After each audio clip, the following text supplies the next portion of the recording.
네, 같이 제목 읽어볼까요? 시작. 기업을 주시는 하나님. 네, 계속해서 여호수아서 말씀을 듣고 있습니다. 모세가 죽고 아직 가나안 땅을 이제 못 들어간 상태에서 시작이 되었었죠. 가나안을 바라보며 이제 모세가 죽고 여호수아에게로 넘어갔습니다. 이제 여호수아가 지도자가 되어서 이제 새로운 세대를 이끌고 들어가죠. 불순종했던 즉 불신앙, 불순종은 곧 불신앙이니까 이런 세대가 광야 40년 동안 다 죽어버리고 이제 새로운 세대, 믿음의 세대가 들어가는데 하나님께서 주겠다 한 그 약속을 지킨다는 것을 라합이라고 하는 인물이 원래 여리고에 살던 여자였고 장녀로 알려져 있는 이 여자가 원래 같이 죽었어야 되는데 하나님께 망명을 했더니 살게 되었다는 거죠. 그리고 이 라합뿐만이 아니라 기브온이라고 하는 민족도 자기네들끼리 연합군을 형성을 해서 이 이스라엘 백성들과 대적해서 싸웠어야 되는데 그 편에 서지 않고 이스라엘 편으로 섰다는 거죠. 그러니까 상대방 입장에서는 배신자지만 하나님 입장에서는 악을 버리고 선을 선택한 하나님 편을 선택한 이런 선택이 되었고, 그래서 하나님께 구원을 받게 되는, 자기네들이 어려움에 처했을 때 이스라엘에게 도움을 구했더니 거짓말로 속여가지고 기브온이 이스라엘과 이 조약을 맺었지만 하나님은 그 거짓으로 맺은 조약까지도 지켜주셨다. 이스라엘 백성들이 이 뻔뻔한 도움 요청에도 약속을 지켜서 함께 연합군을 무찔렀고 이제 약속된 이 땅을 정복해 나가기 시작하죠. 이제 여리고에서 시작해서 아이 베델, 기브온 그리고 이 남부 지역을 쭉 점령하는 모습들을 살펴봤고요. 그리고 가나안의 북부 지역을 또 정복해 가는 모습, 차례차례 하나님께서 약속하신 내용을 이루어 가시는 것을 삶으로 체험해 가기 시작했다는 겁니다. 이 가나안 땅을 차지해 갔다. 주요 거점이죠. 주요 성읍들을 차례차례 깨부셨고 그 깨부시는 모든 전쟁 가운데 하나님이 함께 하셔서 도와주셨다라는 겁니다. 근데 지난 시간에 여호수아서 12장 내용은 이제 다시 요단 동편, 요단강 동쪽, 즉 요단강 건너기 전, 아직 모세가 지도자일 때, 여호수아가 지도자 아니라 모세가 아직 지도자일 때 차지했던 지역을 쭉 살펴보면서 회고를 하는 거죠. 돌이켜 보면서. 그래서 이 동쪽 지역, 이 암몬, 모압 이 지역을 차례대로 격파하고 넘겨주신 하나님의 그 은혜, 이것을 한번 회고를 해봤다는 거죠. 그래서 이 동편 땅이 모세를 통해 이스라엘 백성들, 그 중에서도 루벤 지파, 갓 지파, 므낫세 중에서 반쪽 걔네들한테 미리 분배가 되었었다. 이 내용이 지난 12장에 나오는 초반부 내용이었죠. 그리고 그 이유는 요단강 서쪽으로 또 넘어와서 12장 후반부는 서쪽은 여호수아를 통해서 정복이 되었다. 이 역사를 쭉 이제 다시 정리를 하는 겁니다. 이제 이 내용까지 정리를 하고 나서 13장부터는 어떤 내용이라 그랬죠? 이 정복하고 나서 땅을 분배하는 내용들이 나온다고 말씀을 드렸습니다. 근데 땅을 정복하고 분배를 해야 되는데 다 정복하고 분배를 해야 되잖아. 우리의 개념으로는 다 정복해야 우리 땅이니까. 근데 아니, 다 정복 안 했는데 그냥 그 땅 우리 땅이라고 해놓고 미리 분배를 해버리는 거죠. 미정복된 땅이 있다라고 하는 내용이 13장 초반부 내용이었습니다. 지금으로 치면은 여호수아서에는 가사 이렇게 나와 있는데 지금으로 치면은 이제 가자 지역이죠. 가자지구. 요즘 막 계속 전쟁이 일어나고 참 마음이 아픈데 계속 포탄이 떨어지는 그 지역, 이 지역 원래 블레셋 사람들의 지역이었고 이스라엘에게 넘겨주시겠다고 약속하셨던 약속의 그 가나안 땅이었는데 여호수아서 초반부에는 저까지는 아직 점령되지 않은 지역이다라는 거죠. 남쪽 그리고 북쪽도 다 정복이 안 된 지역이 있었어요.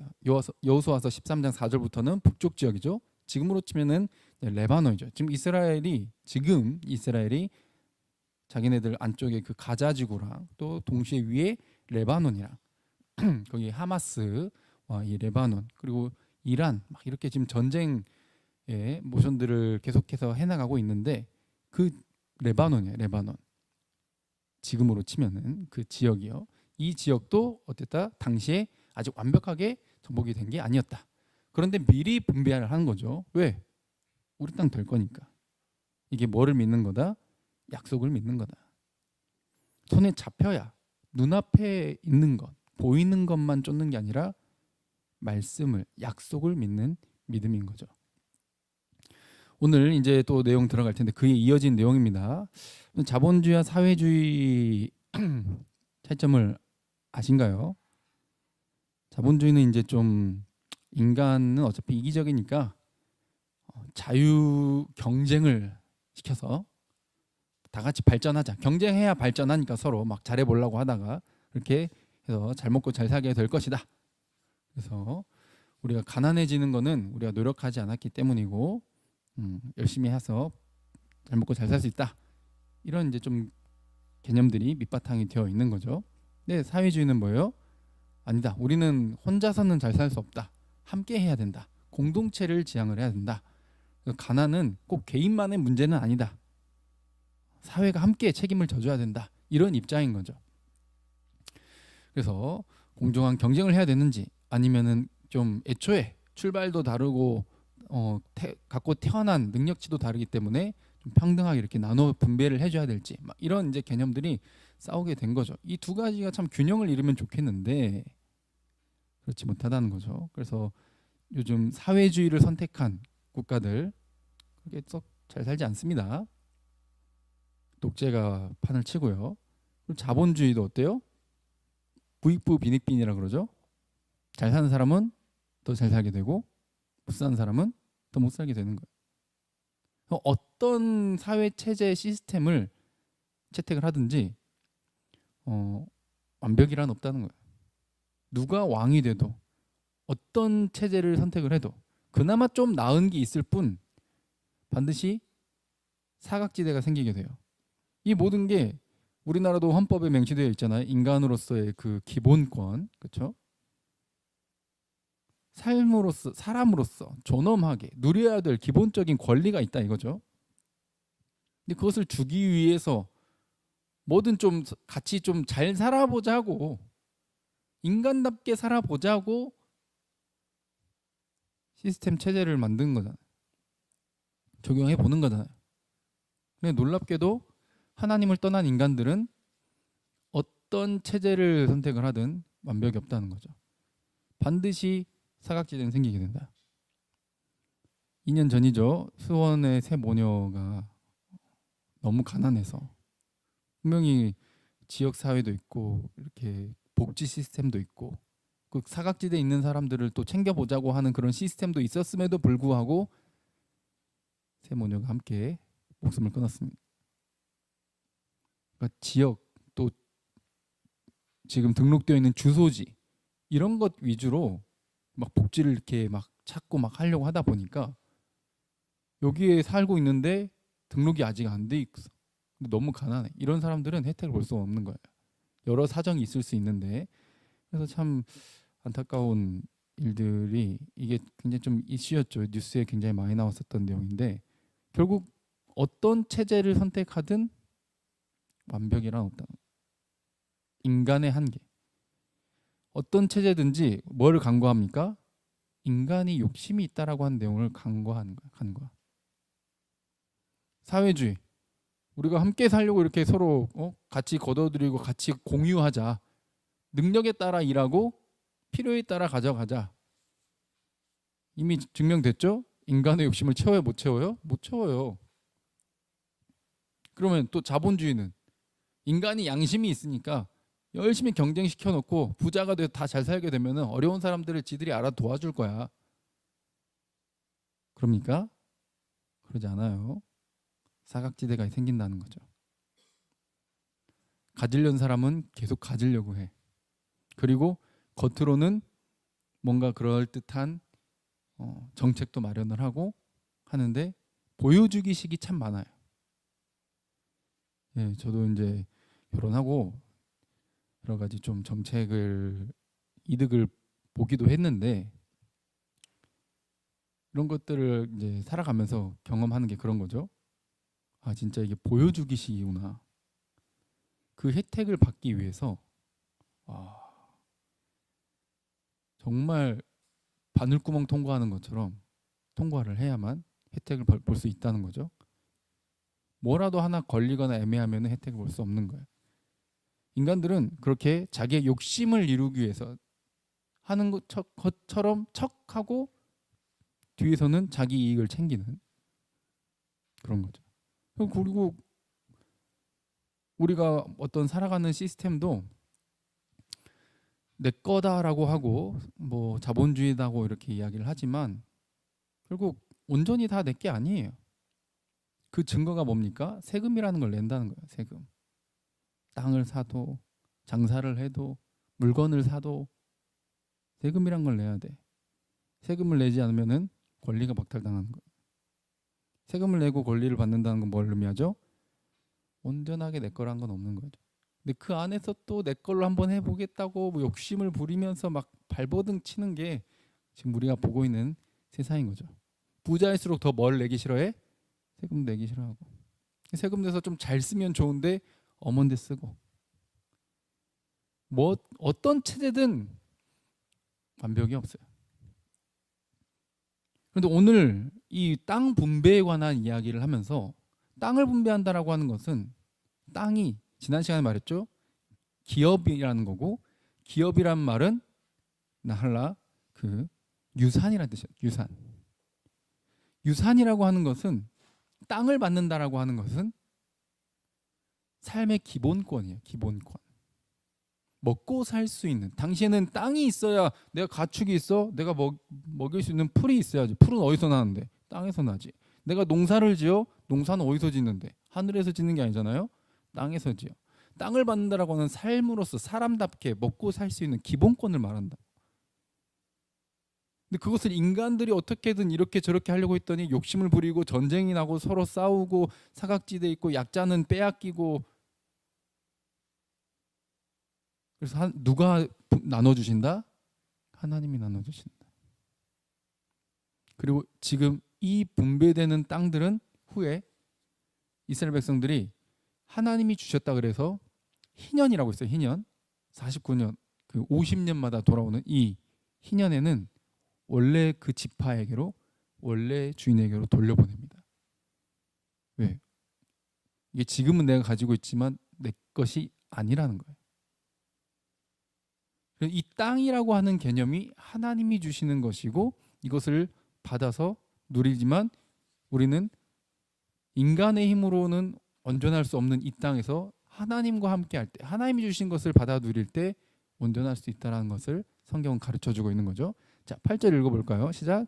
므낫세 반지파와 함께 르우벤 족속과 갓 족속은 요단 저편 동쪽에서 그들의 기업을 모세에게 받았는데 여호와의 종 모세가 그들에게 준 것은 이러하니 하면 다시금 모세를 통해서 요단강 동쪽 내용을 다시 반복을 합니다. 성경에서 반복은 뭐라고요? 강조하는 거죠. 비슷한 내용 계속 반복이 돼요. 자, 9절도 그래서 쭉 경계를 한번 모르는 이름들이 참 이 지명들이 많지만 한번 쭉 읽어봅시다. 시작.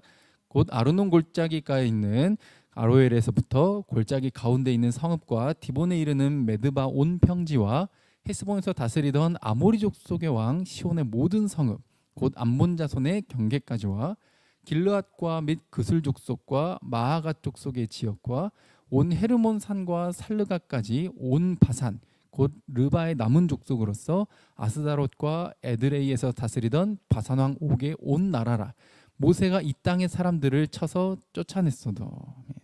자, 아로엘 저기 막 색깔 좀 다르게 해놨죠. 메드바 온 평지 그리고 이 아모리 족속의 왕 시온이 다스리던 그 지역 그리고 바산 왕 옥이 다스리던 지역 요단강 동쪽. 그래서 이게 잘 보이실지 모르겠습니다. 이 요단강이 가운데 있죠. 위에가 갈릴리 호수 그리고 밑에가 사해. 이 가운데를 잇는 것이 요단강. 그 요단강을 기점으로 오른쪽에 있는 그 지역. 그렇죠? 그술 마하갓 있죠. 그 산이 뭐예요? 저기가 북쪽. 항상 북쪽 끝자락을 이렇게 설명할 때 나오는 게 헤르몬산이에요. 헤르몬산. 시편에도 나오고 참 여러 군데 나오는 이 지명인데 헤르몬산, 만년설이 있고 물이 녹아서 흘러내리는 이 산 또 기억해 두시면 좋습니다. 그리고 그 밑에 골란 지역이죠. 그리고 밑에 길르앗, 맨 밑에 또 모압과 에돔까지 있는데 그 위쪽에 모압의 중간부터 위에 여기서부터 이제 땅의 경계가 시작이 된다는 것이죠. 그래서 지금으로 치면은 요르단 지역이에요. 현대 요르단. 데드시가 사해죠. 사해 오른쪽을 기점으로. 또 영어로 써져 있긴 하지만 골란 이 지대가 있죠. 그 위로는 시리아, 왼쪽 위로는 레바논 있고, 그렇죠? 이스라엘도 있고, 그 밑에 팔레스타인 지난 시간에 말했던 것처럼 블레셋 사람에서 파생된 언어라고 말씀을 드렸습니다. 팔레스타인. 그래서 블레셋 사람들 지역. 지금은 성경에는 가사 지역이라고 되지만 지금 가자 지구 이렇게 되어 있는 곳이죠. 지금까지도 이 지역이 굉장히 피곤한 지역이에요. 엄청 힘든 지역이죠. 그래서 조르단 혹은 요르단 지역, 요단강 동편 지역인 거죠. 자, 이 지역을 애초에 미리 나눠줬었어요. 모세가 살아있을 때 차지했고 이미 분배를 맞춰버린 지역인 거죠. 그 민수기에 나오는데 민수기 보면은 이제 다 읽지는 않고 이건 제가 설명드리겠습니다. 갓 자손과 루벤 자손이 와가지고 이 요단강 동편 지금 시온 왕도 우리가 무찔렀고 바산 왕 옥 얘네들도 무찔렀고 근데 여기 보니까 가축들이 지내기에 너무 좋네 땅이. 근데 루벤 지파와 얘네들이 뭘 많이 가지고 있어요? 가축을 많이 가지고 있었어. 그래서 이 지역을 우리에게 주십시오. 그리고 이 지역 어차피 이 가나안 땅 우리에게 준다고 했으니까 이 지역을 우리에게 주시고 맨 밑에는 또 뭐라고 말했어요? 심지어 요단강 안 건너가겠대. 우리 여기에 머물러서 살 거래. 이제 모세가 엄청 화를 내죠. 이 이기적인 자식들 하면서 지금 요단강 건너서 서쪽에 지금 어마무시한 애들이랑 지금 전쟁을 치러야 되는데 이 지역 차지했다고 우리한테 달라고 그러고 자기는 안 싸우러 가겠다니 하면서 이제 약속을 하죠. 이 지역을 너네에게 주는 대신에 어떻게 해야 된다? 요단강 건너서 서쪽에 정복을 할 때 맨 앞에서 싸워야 된다. 맨 앞에서. 그리고 요단강 서쪽 지역을 이제 또 사람이 어때요? 막 욕심이 끝이 없으니까 싸우고 좀 하다 보면은 이 지역이 마음에 들 수가 있잖아. 오른쪽 지역보다 더 마음에 드는데 그러면 이 지역을 또 차지하고 싶을 수가 있다는 거죠. 그러면 또 약속이 뭐예요? 마음에 들어도 너네들 땅은 없다는 거예요. 맨 앞서서 싸우지만 너네들 땅은 되지 않아. 그리고 이 요단강 서쪽 지역 다 정복하고 나서 그리고 남은 지파들한테 다 나눠주고 나서 분배 다 끝나고 나서야 너희들은 이 지역에 다시 돌아와서 니네들 처자식이랑 가축들이랑 행복하게 편안하게 잘 살 수 있다. 그래도 이 지역 할래? 그래서 오케이 이 지역 하겠습니다. 해가지고 약속해가지고 이 지역을 루벤 지파와 갓 지파 그리고 므낫세의 이 반에게 할당을 해주고 얘네들이 약속대로 건너가서 맨 앞서서 싸우고 정복이 끝날 때까지 돌아가지 않게 되는 것이죠. 그래서 이 요단강 동편은 미리 분배가 됐었다. 이게 하나님께서 주셨다라는 거고 그 전쟁의 승리도 주는 것도 하나님이 하셨다. 그러면 서쪽도 어떻다? 앞으로 싸워야지만 하나님이 차지하게 하실 것이고 이기게 하실 것이고 너네들에게 주실 것이다 라는 겁니다. 이게 연속선상에 있는 거예요. 따로따로가 아닌 너네 안 건너가겠다고 말했던 거 너네들 그딴 식으로 생각하면 안 된다. 내 것만 차지하고 내 것만 가졌으면 됐다. 혹은 안 좋은 일은 나만 아니면 된다. 이렇게 생각하면 안 된다 라는 것을 말하는 거죠. 그리고 이렇게 말한 이유는 뭐예요? 너네가 각 지파가 12지파로 따로따로 나와 있는 것처럼 보이지만 사실은 어때요? 너네가 전체가 하나의 백성이라는 거예요. 모두가 한 백성이라는 거예요. 우리도 어때요? 각자의 삶을 살고 있고 각자의 영역이 있고 각자의 직장이 있고 각자의 그 부분들이 분명히 있지만 예수 그리스도 안에서 우리는 하나이며 하나님의 자녀들입니다. 할렐루야. 이것을 균형을 이루어야 된다는 거예요. 그런데 또 하나님께서는 어때요? 각자의 소유도 주시고 먹고 살 수 있는 기본권을 보장하신다. 근데 여기서 또 어떤 여지가 남습니다. 여지가 어떤 여지가 남냐? 지난 시간에 요단강 서쪽에도 아직 미정복 지역이 있다고 말씀을 드렸잖아요. 그렇죠? 요단강 동쪽도 마찬가지예요. 와, 모세를 통해서 이미 정복 다 끝내고 건너온 거 아니었어? 그랬는데 남은 지역이 있다는 거예요. 아직 미정복된 지역이. 13절 읽어볼까요? 시작. 그술 족속과 마아갓 족속은 이스라엘 자손이 쫓아내지 아니하였으므로 그술과 마아갓이 오늘까지 이스라엘 가운데서 거주하니라. 아멘. 그술 족속이라는 애들이랑 마아갓 족속이라는 애들. 지도에 빨간색으로 이렇게 밑줄을 해놨거든요. 위쪽에 있습니다. 아까 헬몬산 바로 밑쪽에 있는 그 지역에 있는 족속들이죠.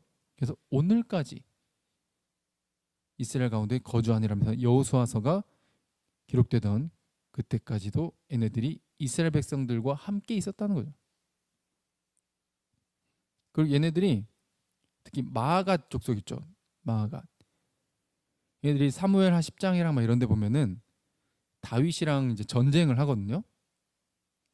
살아남았었다가 다윗 시대 때까지 있다가 암몬 족속이 다윗과 전쟁할 때 암몬 족속의 편에 붙어요.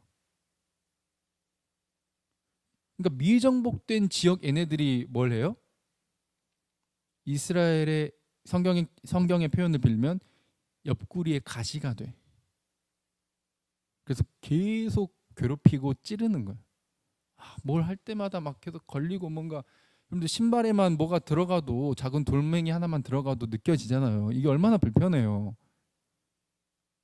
옆구리에 가시처럼 되어서 미정복된 지역의 족속들이 이스라엘 백성들을 끊임없이 공격하고 괴롭히게 되는 거예요. 이게 뭘 상징하냐? 우리 삶 속에 있는 다 끊어내지 못한 죄악들을 의미를 하는 거죠. 이 전체를 정복하는 데 있어서 우리의 삶에서도 하나님의 백성답게 변화되고 성장해가고 하는 데 있어서 미완성된 부분들이 참 많이 있잖아요.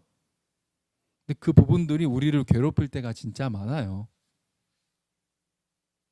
이러면 안 되는데 하면서 하는 짓들이 있고. 저는 이제 결혼을 했으니까 같이 살다 보면 어때요? 내가 나의 단점을 알고 나의 약점을 알고 나도 이러고 싶지 않은데 나오는 모습들이 있거든요. 그게 나를 괴롭히고 사랑하는 사람들, 주변 사람들까지 괴롭히게 되는 거예요. 예수 그리스도를 믿고 변화되었어도 완벽하게 되지 않는다는 거죠. 근데 이 모든 부분들이 예수 그리스도 안에 있으면, 즉 하나님의 약속 안에 있으면, 믿음 안에 있으면 결국 하나님이 해결해 주실 것을 믿으시길 바랍니다. 그러면은 우리는 어차피 죄 짓는데 어차피 죄 짓는 거 못 막아. 어쩌라고 나는 이런 사람인데 라고 하는 태도를 보이는 게 뭐예요? 그술과 마아갓을 남겨두는 거예요. 포기하지 않고 항상 하나님의 도우심을 구하며 도전하고 마주하는 거예요. 항상 도망쳐선 답이 없는 거예요. 나를 지키기, 내 자존심 지키려고 나는 그래도 괜찮은 사람인 척 하려고 하는 그 모습이 일절 도움되지 않아요. 불편해도 그 불편한 진실을 마주할 수 있는 그 사람만이 변화와 성장이 일어나는 거예요. 저와 여러분들이 이 땅의 교회들이 그렇게 되길 주님의 이름으로 축복드립니다. 이스라엘 백성들이 다 점령하지 못하고 내버려 두고 그대로 두는 게 능사가 아니라는 거예요. 약속했잖아요, 하나님이. 그러면 또 가서 부딪혀서 전쟁해야 되고 정복해야 돼요. 그런데 어때? 지금 많은 지역, 좀 중심 거점들을 다 차지했으니까 이 계속 싸운다라고 하는 게 굉장히 이게 지치고 힘드는 일이거든요. 목숨 걸고 싸워야 되니까. 이쯤이면 됐다. 이만하면 됐다. 저 여러분들도 어때요? 이쯤이면 됐다. 나 옛날에 비하면 나 진짜 많이 성장했거든. 나 옛날에 비하면 진짜 지금 많이 나아졌다. 진짜 내가 봐도 느껴진다. 진짜 잘했다. 진짜 하고 멈추면 안 된다는 거야. 예수 그리스도의 장성한 그 분량, 그 레벨에 이르기까지 우린 멈추지 않아야 돼. 할렐루야. 내 힘으로 하는 게 아니라 하나님이 하신다는 거야. 그럼 내 죄악들을 끊어내고 부딪히고 도전하는 데 있어서 그래 내가 덤벼보자, 싸워보자, 한번 해보자 하면 지는 거야. 해본 사람들일수록 더 뼈저리게 깨닫게 돼요. 그래 마음 잡고 항상 긍정 마인드로 돌려가지고 그냥 긍정의 힘으로다가 한번 해보자. 뭐 나쁘진 않아요. 그런데 한계가 있어. 내 안에 아직 정복되지 않은 부분들을 몰아내려면 방법은 단 하나예요. 그래서 많은 예시로 드는 게 바로 그거죠. 물통 속에 있는 공기를 빼내는 방법이 뭐예요? 물을 넣든지 뭘 다른 걸 채워 넣는 거예요. 공기 빼려고 아무리 해봤자 절대 뺄 수 없어. 우리 안에 남아있는 부분들, 죄악들, 고쳐지지 않는 그런 부분들을 몰아내는 방법은 뭐예요? 성령 충만밖에 없어요. 그건 다른 게 아니죠. 성령 충만할 수 있는 방법은 딱 성경에서 두 가지를 이야기하고 있어요. 오직 말씀과 기도예요. 할렐루야. 이것만이 우리가 이기게 해요. 내 힘으로 하려고 하면 안 돼. 근데 이상하지? 말씀을 깨닫고 그 사랑에 감격하고 기쁨이 넘치고 하나님의 뜻을 깨닫고 그 뜻을 위해서 내가 기도하고 내 욕심을 내려놓는 이것을 작업을 했을 뿐인데 어느 순간 보면은 막 옛날에 그렇게 나를 걸고 넘어지던 모습들과 죄악들의 모습들이 그렇게 강해져 있지 않아. 어느새 내가 또 한층 더 자라가고 있는 모습들이 계속 나타나게 된다는 거죠. 말씀과 기도로 정말 이 크로스로브뿐만 아니라 이 땅에 있는 교회로 모인 모든 주의 자녀들이 멈추지 않고 미정복된 나의 삶의 영역, 우리 공동체의 영역, 이 국가적인 영역들을 함께 주의 이름으로 맞서 싸워나갈 주님의 이름 축복드립니다. 포기하지 않았으면 좋겠어요. 그리고 오늘 마지막 절이죠. 읽어볼게요. 시작. 오늘 레위 지파에게는 여호수아가 기업으로 준 것이 없었으니 이는 그에게 말씀하신 것과 같이 이스라엘의 하나님 여호와께 드리는 화제물이 그들의 기업이 되었음이더라. 아멘. 지금 루벳, 갓 그리고 므낫세 반지파 내용이었죠. 그리고 이제 누가 나와요? 레위 지파가 나오죠. 근데 레위 지파는 이스라엘의 12지파에게 땅을 분배를 하는데 그 땅을 분배를 받는 기업으로 받는 그 12지파에 안 들어가요. 그럼 11지파 아니냐 하는데 아니요. 그중에 요셉 지파가 므낫세와 에브라임으로 두 지파가 지명이 되는 거죠. 그래서 12지파가 돼요. 레위 지파는 어때요? 땅이 없어. 땅을 못 받는다는 거예요. 근데 하나님께서 약속하셨던 것처럼 이미 여기 오기 전까지 이미 약속하셨던 것처럼 이스라엘 하나님 여호와께 드리는 화제물이 그들의 기업이다. 레위 지파는 예배 드리는 것 그리고 말씀을 가르치는 것 이런 사역들을 하잖아요. 이게 이스라엘 백성들에게 가장 또 중요한 내용이기 때문에 그들에게 어떤 삶의 기본권이 없는 것처럼 보이지만 하나님이 그들의 기업이 되어주시겠다는 거죠. 민수기 18장 읽어볼까요? 자, 시작. 여호와께서 또 아론에게 이르시되 너는 이스라엘 자손의 땅에 기업도 없겠고 그들 중에 아무 분깃도 없을 것이나 내가 이스라엘 자손 중에 네 분깃이요 네 기업이니라. 내가 이스라엘의 11조를 레위 자손에게 기업으로 다 주어서 그들이 하는 일 곧 회막에서 하는 일을 갚나니. 아멘. 이스라엘 백성들 중에 11조를 걷잖아요. 그게 누구의 것이 된다? 레위 지파의 것이 되는 거예요. 근데 지금 신약에 와가지고 뭐 11조 내라는 말이 없었다느니 11조라는 말이 뭐 신약엔 안 나온다느니 다 내기 싫어서 변명 핑계 내는 거고 신약에서 뭘 말해요? 11조 그 이상을 이야기하고 있어요. 그 밑이 아니라 그 이상을 이야기한다고. 이건 하나님과의 약속이라는 거예요. 레위 지파가 그래서 뭐 합니까? 백성들에게 말씀을 가르쳐요. 아까 그랬죠. 남은 미정복 지역을 이겨내는 데 있어서 우리의 삶이 복되게 되기 위해서, 이 믿음의 삶을 유지하기 위해서, 성장하기 위해서 반드시 뭐가 필수예요? 말씀과 기도가 필수예요.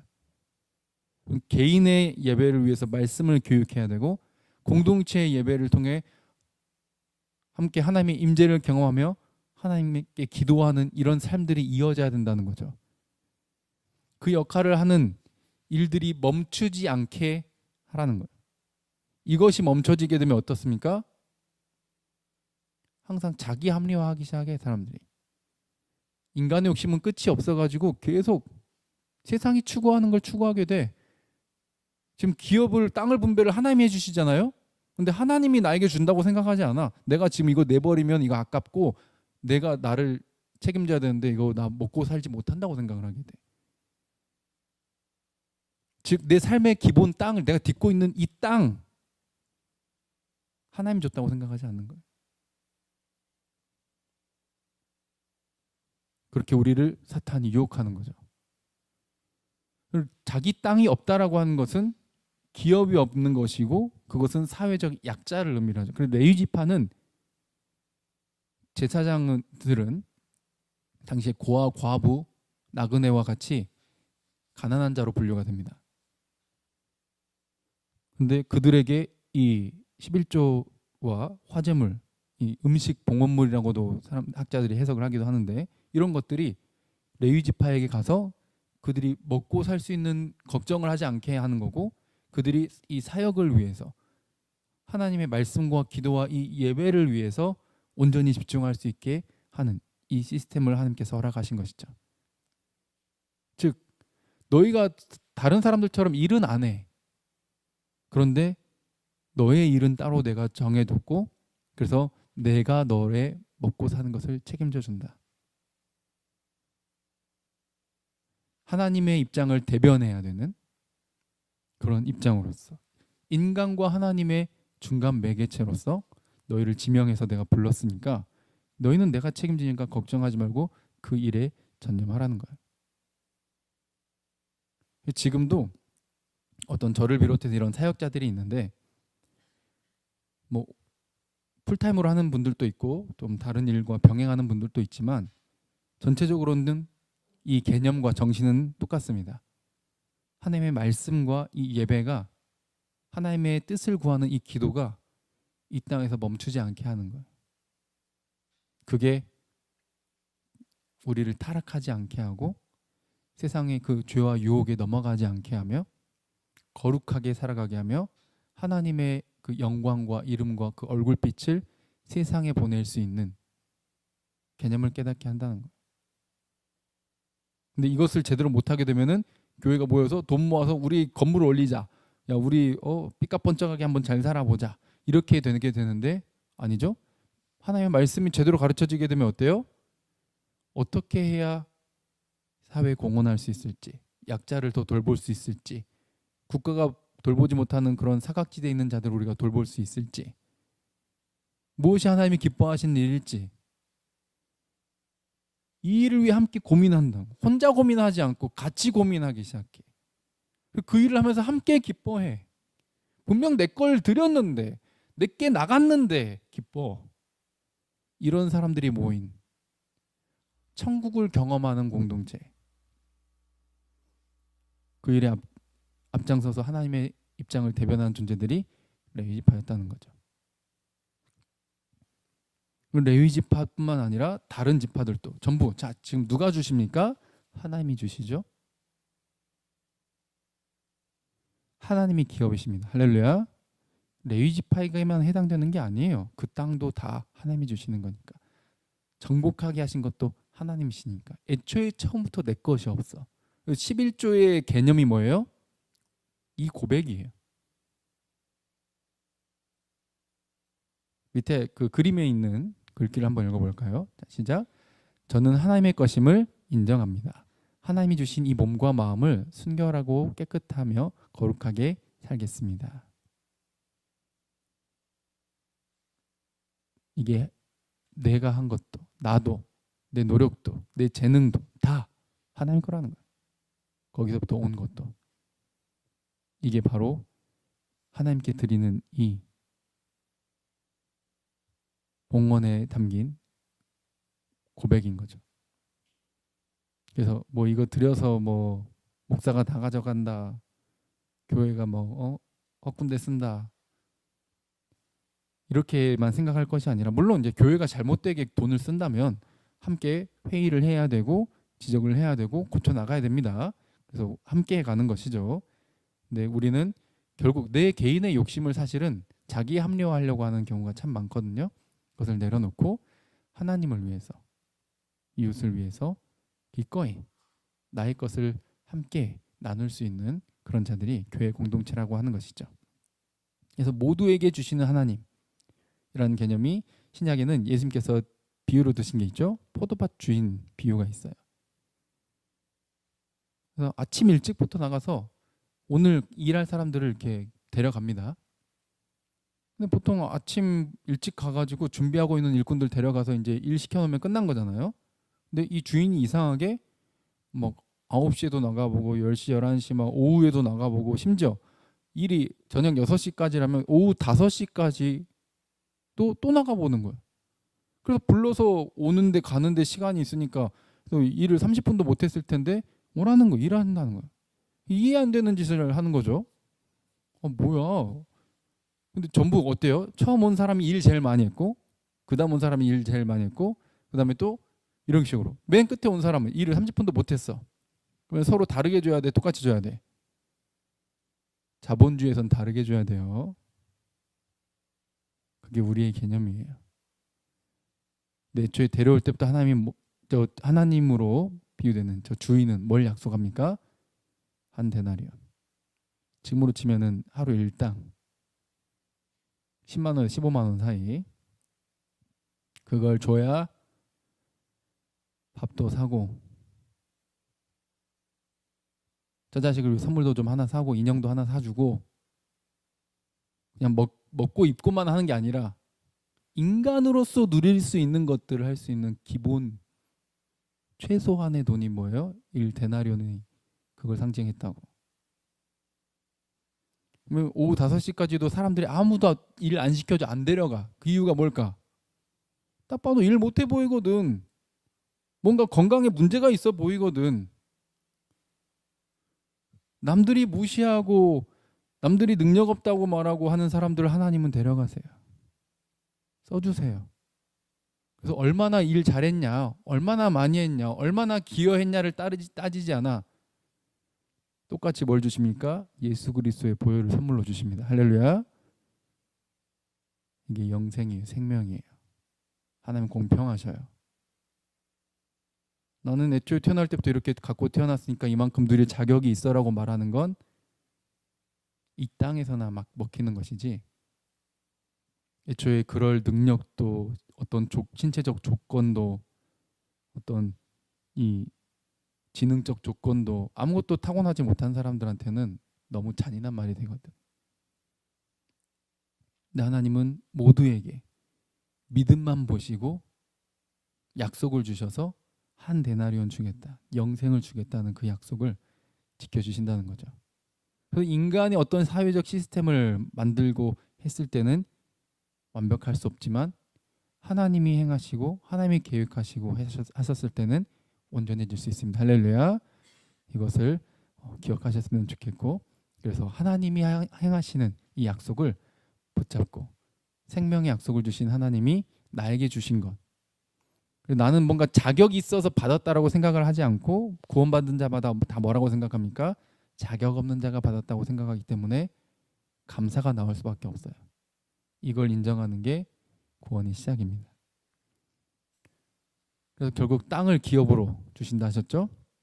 여러분들 삶의 기반을 어디다 두고 계시죠? 하나님이 주셨다라고 하는 여기에 기반을 두고 계십니까?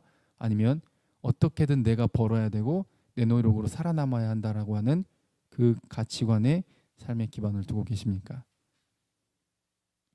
전혀 다른 이것은 전혀 다른 방향으로 가게 될 거고, 전혀 다른 곳에 도착할 할 것입니다. 여러분들 하나님 편에 서서 하나님께 맡겨드렸을 때 기꺼이 나눌 수 있는, 희생할 수 있는 그런 마음과 삶의 태도로 살아가기 시작했을 때 여러분들의 삶은 하나님 책임져 주실 거고, 그 과정도 결과도 주님이 동행하셔서 결국 그 길의 끝에 두 팔 벌려서 환영해 주실 주님을 만나게 되실 겁니다. 그 약속된 영생을 누리게 될 것입니다. 함께 찬양하고 기도하겠습니다.